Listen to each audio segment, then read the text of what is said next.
DCEU को पूरी तरह से बदलकर नया DCU बना देने वाली मूवी द फ्लैश का ट्रेलर आ चुका है और दो बैटमैन, दो फ्लैश, सुपरगर्ल, जॉर्ड और साथ में बहुत सी और भी अमेजिंग डिटेल्स हमें इस ट्रेलर में देखने को मिली। वैसे बहुत से रूमर्स ये भी चल रहे हैं कि इस मूवी में तीसरा बैटमैन और तीसरा फ्लैश भी हमें देखने को मिल सकता है, जिनके बारे में मैं आगे आपको बताऊं। सबसे पहले शुरू करते हैं इस सीन से। यहाँ पर हमें दिखता है कि फ्लैश पास्ट में जाता है और वहाँ उसे अपना यंगर वर्जन भी दिखता है जो कि घर से रोते हुए भाग रहा था। और यही वो मोमेंट होगा जहाँ पर बैरी की माँ मर चुकी थी और उसकी डेथ का ब्लेम बैरी के बाप हेनरी एलन पर गलती से आ गया था। और यही हेनरी एलन हमें जस्टिस लीग मूवी में जेल में भी दिखा था, लेकिन इस बार हेनरी एलन का रोल कोई और प्ले कर रहा था। उसके बाद हमें वेन मैनर का एक शॉट दिखाया जाता है और फिर माइकल कीटन के बैटमैन का कॉल भी दिखाया जाता है। और पहले मुझे ये लग रहा था कि ये सीन बैटफ्लेक के बैटमैन का है। उसके बाद ही बेन एफ्लेक का बैटमैन दिखाया जाता है जो कि एक एक्शन सीन में था और यहाँ पर शायद फ्लैश बैटमैन की भी हेल्प करेगा। और इस बार बैटफ्लेक के सूट में भी चेंजेस किए गए हैं और हमें classic blue and grey suit देखने को मिला। वैसे इतने सालों बाद DCEU के बैटमैन को देखने में बहुत ही ज्यादा मजा आया। उसके बाद हमें फ्लैश का ये नया सूट दिखता है और इसका मतलब ये है कि फ्लैश के पास ये नया सूट इस मूवी की स्टार्टिंग से ही रहेगा।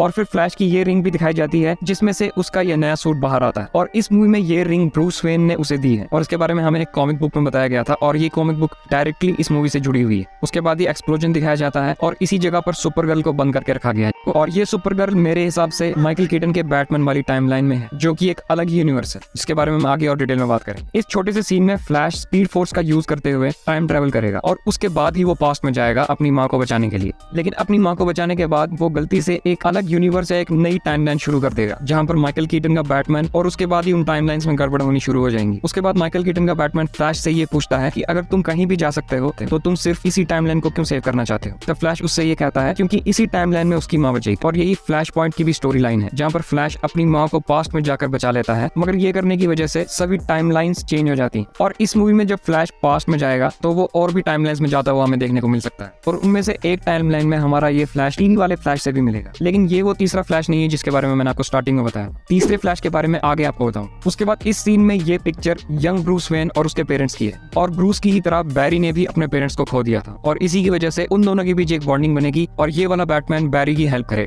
उसके बाद हमें वेन मैनर के अंदर के कुछ और सीन्स दिखाए जाते हैं और ये मिस्टीरियस कैरेक्टर भी हमें देखने को मिलता है। मेरे हिसाब से माइकल कीटन का ही ओल्ड ब्रूस वेन होगा जो अब बैटमैन की जॉब से रिटायर हो चुका है। उसके बाद हमें अगले सीन में कीटन के बैटमैन के मल्टीपल सूट्स भी दिखाए जाते हैं, जिनमें से लेफ्ट साइड पर ये सूट ब्लू और ग्रे कलर का क्लासिक सूट है। वहाँ राइट साइड में एक और सूट है जो कि बैटमैन वर्सेस सुपरमैन के मैकेनिकल सूट से मिलता जुलता है। और जब ये फ्लैश ब्रूस से मिलेगा उस टाइम पर शायद कीटन का बैटमैन इनएक्टिव होगा और इसीलिए शायद उसकी बैट के अभी भी पुरानी टेक्नोलॉजी भरी है और साथ में धूल और मकड़ी के जालों से भरी हुई। उसके बाद बैरी को इस कीटन बैटमैन की टाइमलाइन में एक और बैरी दिखता है जो कि एक यंगर बैरी है और इस नई बैरी के पास अभी भी फ्लैश की पावर्स नहीं है। उसके बाद बैरी को एक बार फिर से जनरल जॉर्ड और उसकी क्रिप्टोनियन आर्मी अर्थ पर अटैक करती हुई दिखती है, लेकिन इस बार ये अटैक कीटन की टाइमलाइन पर हो रहा है। और इस बार ये ट्विस्ट है कि जॉर्ड सुपरमैन को ढूंढने तो आया है बट उस टाइमलाइन में सुपरमैन है ही नहीं, तो इसीलिए बैरी कीटन के पास जाएगा ताकि वो सुपरमैन को ढूंढ सके। लेकिन कीटन फ्लैश से ये कहेगा कि सुपरमैन जैसी चीज उसकी अर्थ पर है ही नहीं, लेकिन एक सीक्रेट लोकेशन में किसी को छुपा कर जरूर रखा गया है। और उसी के बाद फ्लैश उस लोकेशन में जाएगा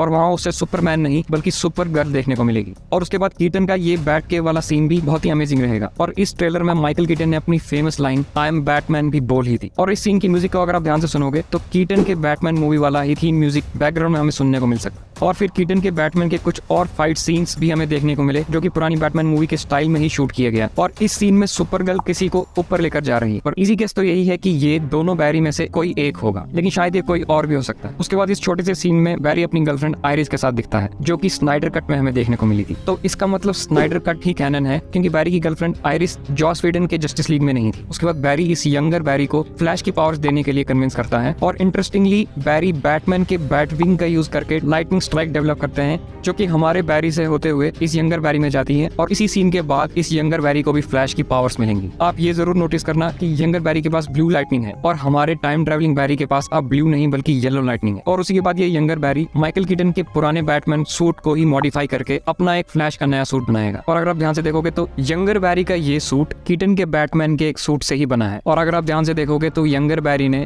बैटमैन के हेलमेट के कान भी काट दिए हैं ताकि वो फ्लैश का हेलमेट लग सके। उसके बाद ये दोनों फ्लैश और बैटमैन सुपरगर्ल को बंकर से बाहर निकालने के लिए जाएंगे जहाँ पर उसे छुपा कर रखा गया। और फिर बाहर निकलते ही सुपरगर्ल सभी गार्ड्स को मार भी थी, बिल्कुल वैसे ही जैसे जस्टिस लीग में सुपरमैन को जिंदा किया गया। और उसके बाद वो तीनों मिलकर जॉर्ड और उसकी आर्मी से भी लड़ेंगे और ये सुपरगर्ल और जॉर्ड की फाइट देखने में भी बहुत ही ज्यादा मजा आए। और इसी फाइट सीन में दोनों फ्लैश का ये बहुत ही एपिक सीन भी हमें देखने को मिलेगा। उसके बाद एंडिंग की तरफ सुपर गर्ल अपने फुल सूट में हमें दिखती है, लेकिन इस मूवी में एक बहुत ही बड़ा ट्विस्ट ये होने वाला है कि इसमें एक तीसरा फ्लैश भी होगा और वो फ्लैश रिवर्स फ्लैश या टीवी के सवितार जैसा इविल फ्लैश होगा और इसी तीसरे फ्लैश से इन सभी को एक बार फिर से लड़ना होगा और इसीलिए इस मूवी के दूसरे विलन को मूवी रिलीज तक सीक्रेट ही रखा जाए और सीक्रेट ही रखा जाए तो वही अच्छा है और इस इविल फ्लैश की फाइट के बाद ही ये पुराना DCEU रीसेट हो जाए और एक नया DCU फॉर्म होगा। वैसे बहुत से रूमर्स तो ये भी चल रहे हैं कि फ्लैश जब अलग अलग टाइमलाइंस में ट्रैवल करेगा उनमें से एक सीन में हमें क्रिश्चियन बेल का बैटमैन भी देखने को मिलेगा। सोचो अगर क्रिश्चियन बेल का बैटमैन एक बार फिर से हमें देखने को मिला तो थिएटर्स में ऑडियंस का रिएक्शन कैसा रहे। इस मूवी को बहुत से लोग बेस्ट कॉमिक बुक मूवी भी कह रहे हैं और ये मूवी अब जेम्स गन के